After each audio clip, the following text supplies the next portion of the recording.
Gospe in gospodje, dober dan želim. Za začetek oddaje portret japonskega režiserja, igralca in scenografa Noriyukija Save. V Mariboru smo že lani lahko gledali njegovo predstavo Ribič Taro. Letos pa črpa iz Evropske zakladnice zgodb in tako smo pred kratkim v Lutkovnem gledališču Maribor lahko gledali Piskačo iz Hamelina. Sava med drugim v pogovoru spregovori tudi o tem, kaj je bil zanj največji pretres, ko je z Japonske prišel v Evropo in spoznal tukajšnjo evropsko lutkarsko tradicijo. Noriyuki Sava, ki ga v Lutkovnem gledališču Maribor ljubkovalno kličejo Nori, na leto ustvari vsaj 4 nove predstave. Lutk se je tako v 30-letni karieri do zdaj nabralo že preko 1000. Drži se principa naredi sam in blizu mu je večnamenskost scenografskih predmetov. Blazina v predstavi Piskač iz Hamelina tako postane županova glava in podobno. Ko je prišel v Evropo, je spoznal znamenitega češkega režiserja Josefa Krofta. Ta ga je tudi povabil na Češko in Sava je tam kar ostal. Biggest shock was on the stage. Usually in Japan we are hiding manipulators behind the panel or behind the scenery, and the audience can see only puppets. We are manipulating. But, So like the marionette? Yeah, like marionette or even hand puppets, we have the panel to hide ourselves. But in Czech Republic, no. On the stage, actors are acting and also manipulating puppets. Sometimes they act like manipulated by puppets. So it was a new contact and relation between actors, equal manipulators, and the puppets. They were trying to find more variation, more and more, how to connect the actors and puppets on the stage. They like, or we like, such sorrow, like a little bit sadness in the end. And also in puppet theaters, in long history, our traditional puppet theater, Bunraku, they have many tragedies. I think we are hiding this sorrow, like sadness, always. And also puppet theater, they were manipulating puppets, and usually there are 3 manipulators for 1 puppet, but they don't act at all. They just stay cool, like shadows or spirits of puppets. It's quite different from European style. In each show, we have to find new as possible, something relation. Like also this Hamelin's case, I asked many things, many different kinds of sounds to technician to make, because we wanted to avoid explanation by words as much as possible. Instead of text, I wanted to use lights and sound. And they're very expressive, but we have to be really careful. Who are the heroes of your shows? I think there is no hero, unfortunately. I don't believe the hero, like American movie, comes from somewhere and save the world and applause in the end. No, because life is a bit more complicated in Europe, maybe, than in the United States. I don't know. So I don't believe any specific standing up hero. In Hamelin's case, at last, all citizens broken, even mayor. They simply broken up and died. And also Piper, he leaves, but he's not hero. He does just a kind of closing ceremony or a funeral for them, and he must leave for next town. What would you say, Mr. Noriyuki Sava, is the aesthetic of and the poetic of your puppets? What puppets do you like? The basic Japanese mechanic is there is a head, and inside of torso, body, there is a stick. And when you pull the trigger, head up. And when you turn the stick, head down. So the focus is on the head, like moving really smoothly. This is very important for me. And sometimes I have stiff puppet in Europe. Like they never move the head, just like this. Just open mouth or up and down head. It's farmer's puppet, and he has a character quite straight, simple, primitive, and strong. I think it's modern style for me. I can choose which kind of puppet I need for each story. Nowadays, in Japan, it's also changed, but traditionally, you cannot walk on the stage with shoes in Japan. It's strongly forbidden. You have to take special socks. Even you cannot walk barefoot. But it's because it's connected with ritual, quite all the traditional ritual. So it's like sanctuary for them. But in Europe, theater is, of course, stage must be clean, but more like closer to the people, I think. So in the beginning, it was really difficult for me because before the show, I was always cleaning up the stage by myself. In Sapporo City, I told you more than 50 amateur companies, but almost of them are mothers, really mama power. So how many hundreds of mamas, I don't know how many mamas are working in city Sapporo, but they're performing every week. So I talked with the director, Mamoitsa, how about to establish just beginning of amateur mamas company. And I expected 5 or 6 mamas, but now we have 14 or 15, full of power. Yeah, it's amazing. It's a big challenge for you. It's harder than Hamelin.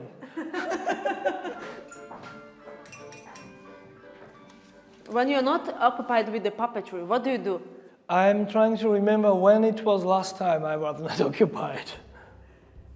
No, I'm just working without any off day, free day. I haven't had any free day in these 2 or 3 years. I like here lots. I like this town. I like to come back as soon as possible, really. Really comfortable to stay. Next year, I'm not programmed in this theater, but next season, I would like to make something new again. Thank you very much for this very dynamic interview. Thank you very much. Thank you.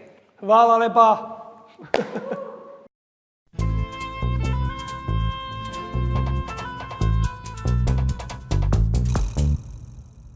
Da smo naslednjega sogovornika povabili v studio prav zdaj, ni naključje. Naključje tako menda ni. Naš gost je pred kratkim uredil in založil knjigo o eminentnem baročnem kiparju Francesco Robi. Na ta veseli dan kulture, 3. decembra, pa bo na razstavi v Narodni in univerzitetni knjižnici v Ljubljani predstavil Hermana Potočnika Nordonga, a o tem nekoliko kasneje. Gospod Primož Premzl, dober dan. V vašem življenjepisu preberemo strastni zbiratelj, galerist, založnik, zgodovinar, fizik, urednik, avtor monografij in družbeni aktivist, pa še bi lahko naštevali. In nekoč ste Otmarju Klipšteterju, novinarskemu kolegu, rekli, da ste se kar dolgo časa iskali. Kje ste se torej našli?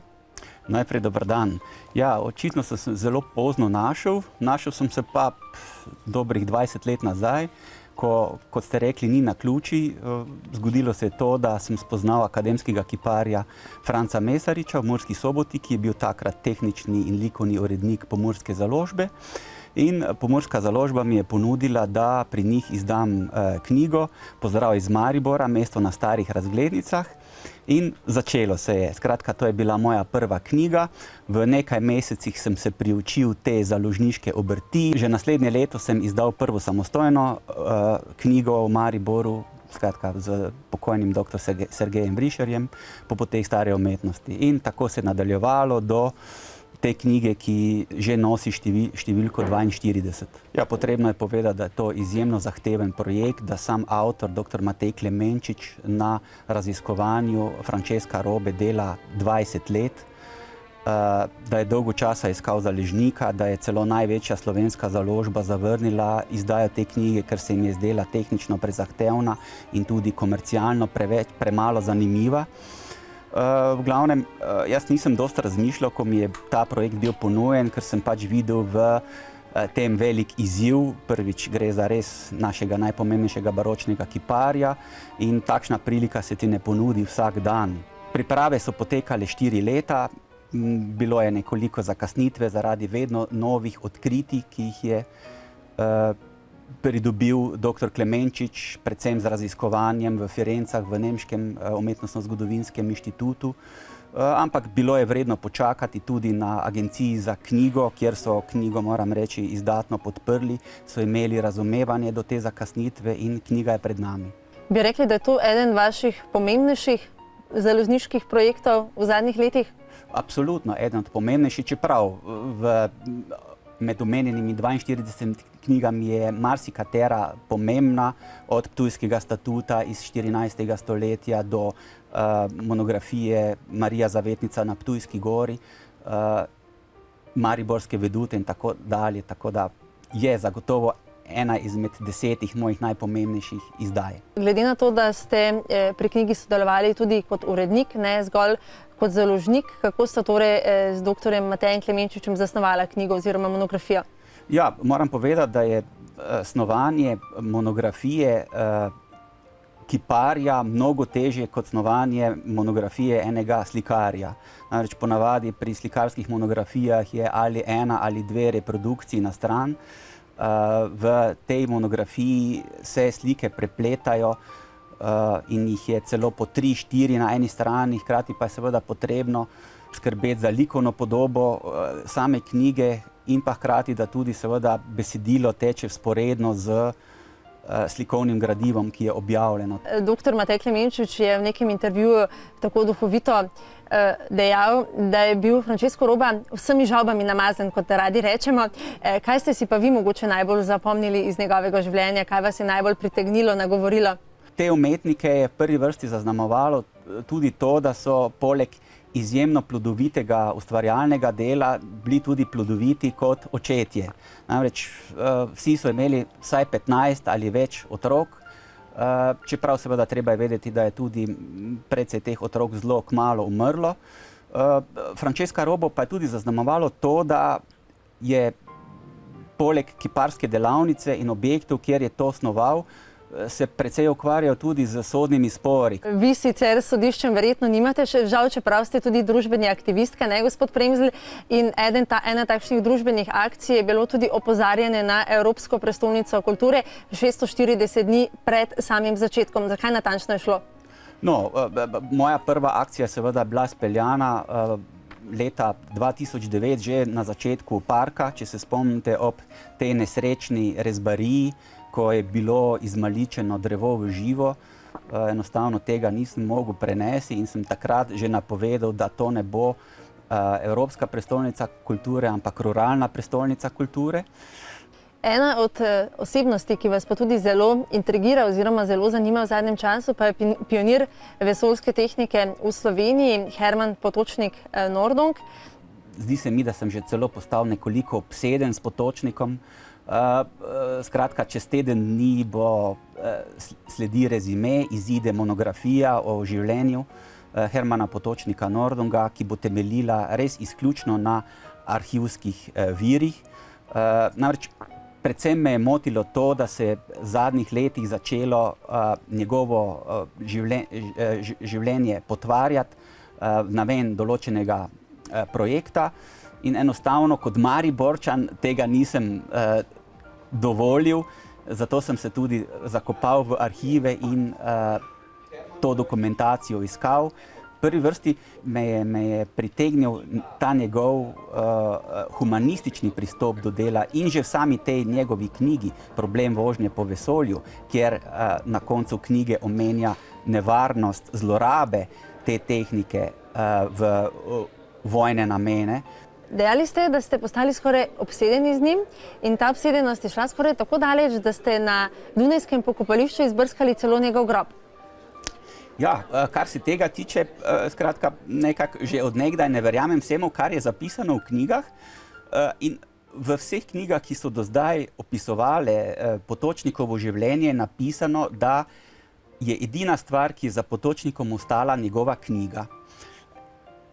In da celo tudi grob je neznan oziroma je celo prekopan. Jaz tega nisem hotel verjeti in sem razmišljal o tem, kako bi speljali, da bi Herman Potočnik spet imel svoj grob oziroma da bi naredili vsaj kenotaf to pomeni spominsko obeležje, ki ni na tistem mestu, kjer je pokopan. Uprava evangeličanskega pokopališča je dodelila sosednji grob Hermanu Potočniku in je na voljo obstoječi monolit, zato da napišemo primerno besedilo in se mu na tak način poklonimo. Jaz pa se vam zahvaljujem, gospod Primož Premc, za obisk v studiu in seveda smelo in borbeno naprej, tako kot doslej. Hvala za povabilo in res vljudno vabljeni na otvoritev. Hvala lepa. Hvala. Mi pa nadaljujemo z iskanjem presečišč med znanostjo in umetnostjo. Prav to sta namreč tematizirala festivala Kiblix in MFRU, ki sta letos skupaj, prvič združena pod skupno streho v prostorih Kibla portala na Studencih, ustvarila mednarodno umetniško, znanstveno in tehnološko platformo v teoriji in praksi. Potrčijo svetovi. Paramount tells what could happen within your lifetime when worlds collide. Simbolika enostavno prihaja iz tega znanstveno-fantastičnega filma iz leta 1951, When Worlds Collide. In nekako je zelo povezana ta simbolika tudi z samim realnim, bom rekla, življenjem oziroma to, kar se nam dogaja. Osnovna ideja je pravzaprav v tem, da bi se morali znanstveni laboratoriji in pa izobraževalne inštitucije bolj odpirati k neformalnemu izobraževanju. Se pravi, da lahko vsak, ki pride, se aktivno udeleži delavnice, aktivno spoznava vsebine in da hkrati sploh vemo, kaj se dogaja v znanstvenih laboratorijih, od genetike do gensko spremenjenih izdelkov, narava trči s kulturo, skratka, o tem skoraj nič ne vemo. In to je ena taka platforma, ki ponuja ta pogled in upam, da v prihodnosti še bolj. Here in this festival is a piece called Blood Wars, and it's looking at a competition between people's white blood cells.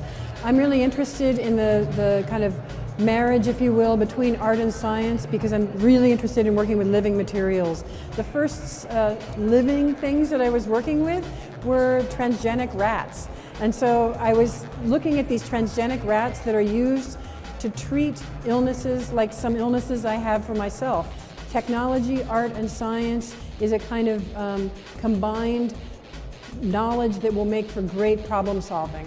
With the kinds of problems that we have for the 21st century, the kinds of problems that we're going to be faced with in the future, ecological, political, social. I wouldn't say biology, but it's true that I try to imitate natural reactions of the body. In a way, I try to externalize interior processes that are in our body, and also to give the possibility to our body to sense other things.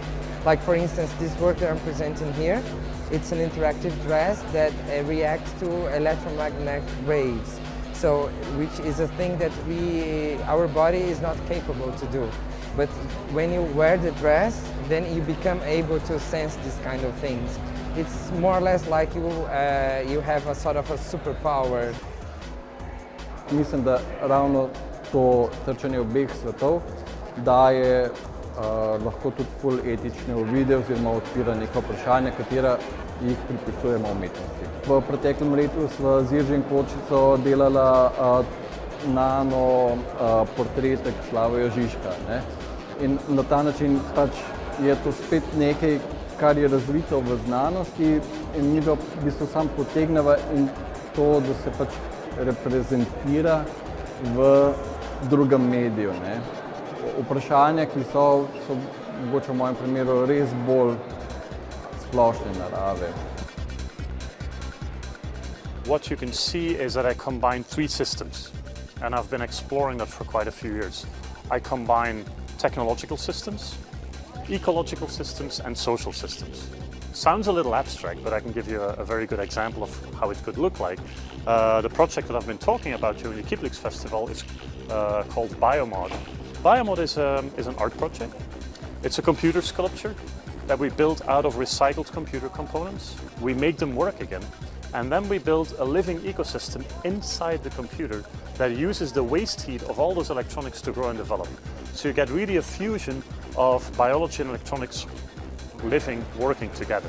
But the thing is, I'm creating these artworks with groups of people all over the world.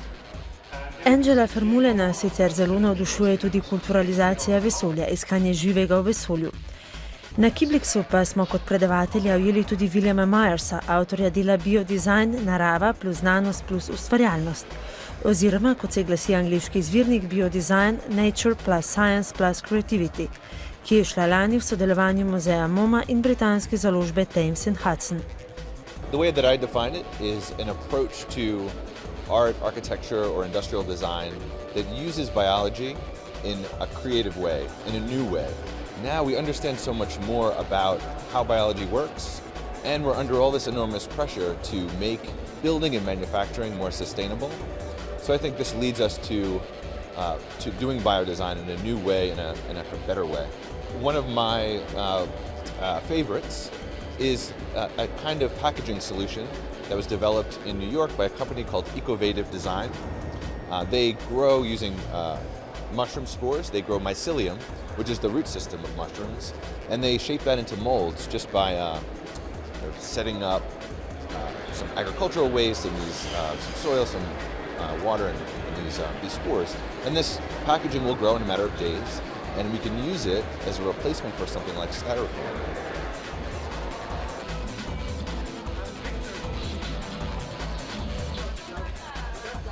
Danes je v modi in trendu recikliranje, predelava že uporabljenih odpadnih snovi na novo. Recikliramo papir, steklo, tkanine, elektroniko, plastiko. Peter Tomaž Dobrila pa nam pojasni, da bo v teh časih postalo vse bolj nujno tudi recikliranje hrane. Četudi se morda tega ne zavedamo. Če skušam pa mogoče samo temo trg svetov aktualizirati, pa mislim, da gre za neke vrste ekonomsko situacijo, ki je v svetu in se seveda posledično to tudi kaže na recimo umetniški govorici in tudi na tem, kar umetnice in umetnici počenjajo. Se seveda tudi odvija kar nekaj takih socialnih oziroma socioloških projektov, ki preizprašujejo dejansko bivanje človeka v neki širši družbi. Postopek je pa čisto enostaven in ga bom tudi razložil. Gre se seveda najprej za nabiranje in pol za ponovno predelavo že uporabljene hrane in pol tudi za konzumiranje. Recimo hkrati kot neka skrajna tovrstna oblika recikliranja hrane, v katero smo pa seveda bili tudi skozi zgodovino pa v nekih določenih trenutkih prisiljeni, pa seveda jedenje vsega živega in tudi tistega, kar nam pride pod roko ali pa mimo nas.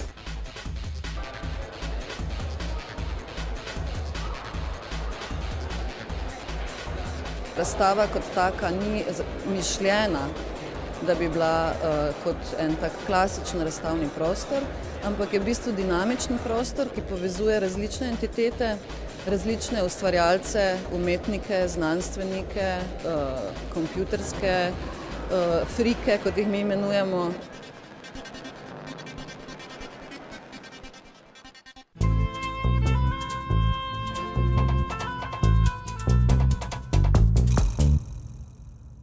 Razstavljena dela, instalacije, videi in še kaj je še vedno prisotno v Kibla portalu in čaka na radovedne poglede. Uradna zatvoritev oziroma zaprtje festivalske razstave bo v sredo 27. novembra. Pospremila ga bosta audiovizualni performance nemškega elektroglasbenika Olafa Binderja alias Bejtona in nastop Slovenca DJ Šraufa. Naslednji teden, 3. decembra, je ta veseli dan kulture. Vaša gostiteljica v oddaji Glasnik pa bo kolegica Karmen Podlesnik-Marčič. Tokrat se poslavljamo z računalniško generirano glasbo in projektom Beli šum, katerega zvoke smo lovili v centralni postaji v Mariboru. Nasvidenje.